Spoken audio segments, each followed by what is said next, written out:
Hello again. Welcome to my second video where I am going to be taking you on a waypoint mission.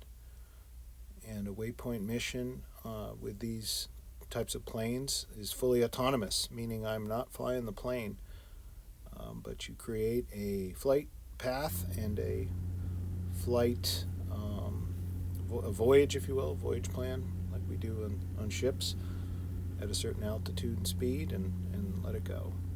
So I just launched the aircraft, and as I usually do, I do a test of the systems by circling overhead and making sure everything looks good.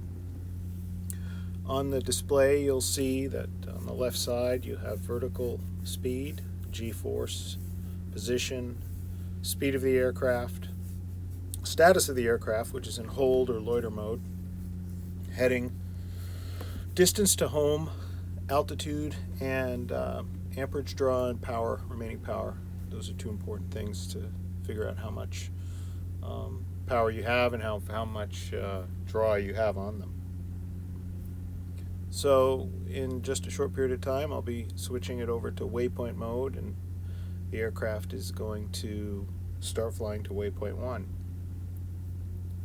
In waypoint management, it will adjust its course depending on the wind and aim for the next point until it gets to the next one, and so on until it gets to its final destination, which will be back here at the airport.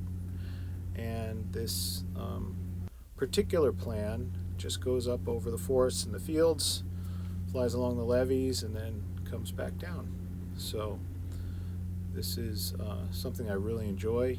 It's a lot of fun to do, and it's important you do it safely too. So that's also a consideration for aircraft like this. So a lot of fun if you can do that.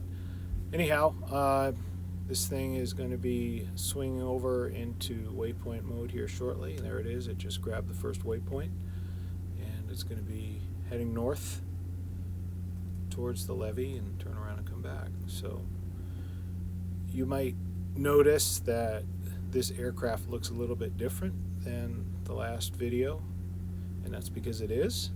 This is what I call Bravo 1, as opposed to the Alpha series, which were the first 3 aircraft versions I had.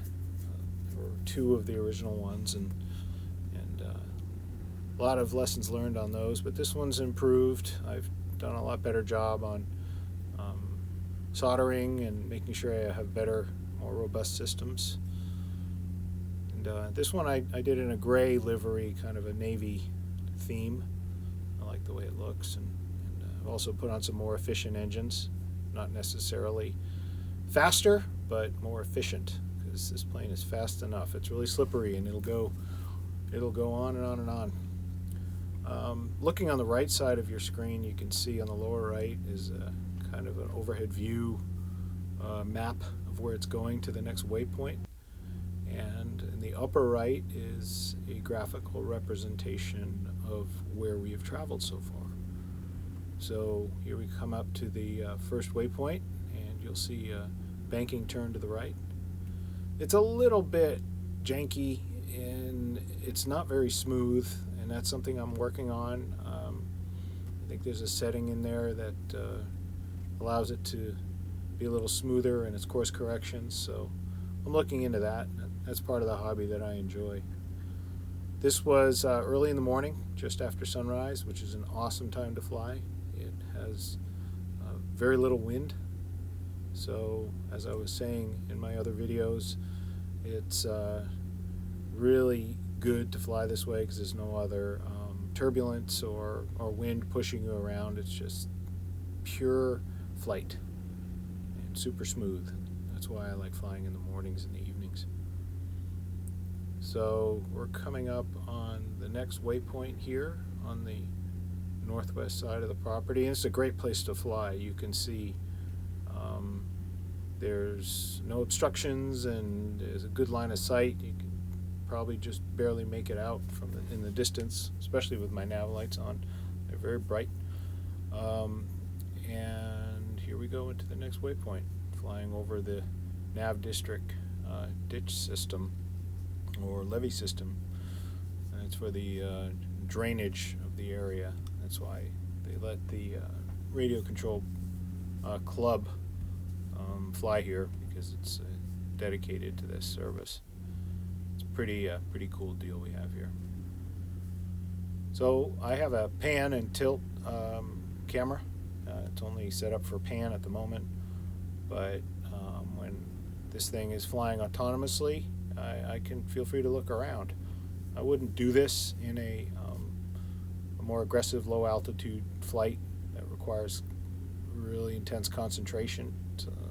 Things happen really quickly at that altitude, so in this case I can just take in the view and keep a loose eye on how she's doing, altitude, speed, and heading, and look around. So on the east side of the property, and we'll be approaching the next waypoint and banking around for our last leg of our journey.